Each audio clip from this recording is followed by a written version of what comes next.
Hello everyone. Today we are talking about Cameroon. Cameroon, located in Central Africa, gained independence from France and the United Kingdom in 1960.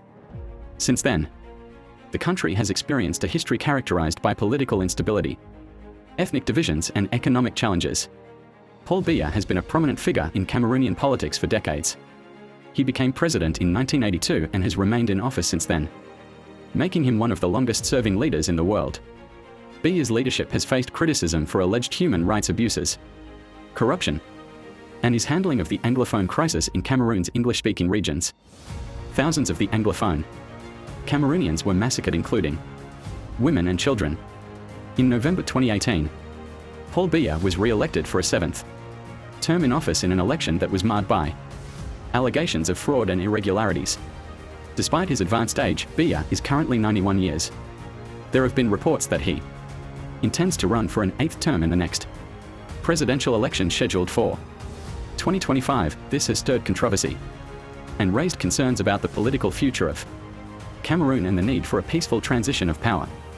Many critics argue that Biya's continued stay in power hinders the progress and development of the country. Now open everything. Paul Biya still insists to lead Cameroon. No one knows leading to where.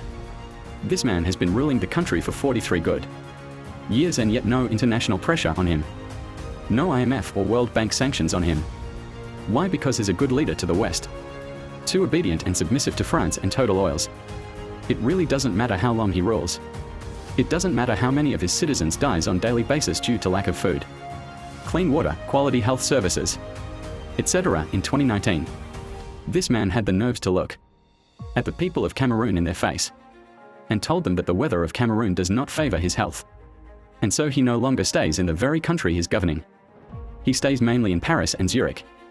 He once attempted to celebrate Cameroon's independence in Paris, which got some young Cameroonians in France angry, and they trooped themselves to venue and cause a lot of chaos, which resulted into 1 or 2 casualties.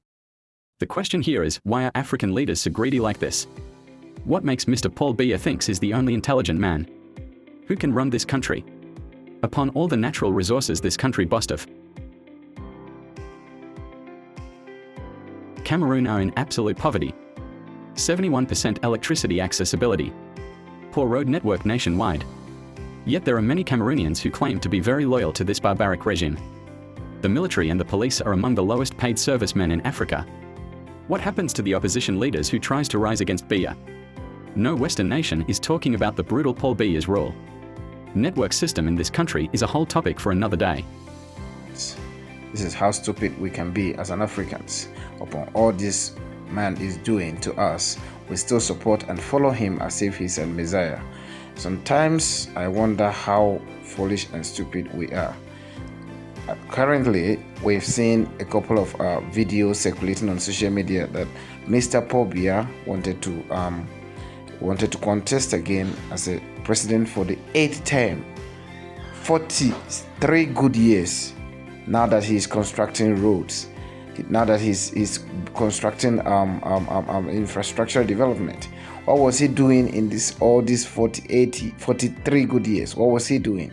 Sometimes I think we don't reason as Africans. We don't reason at all.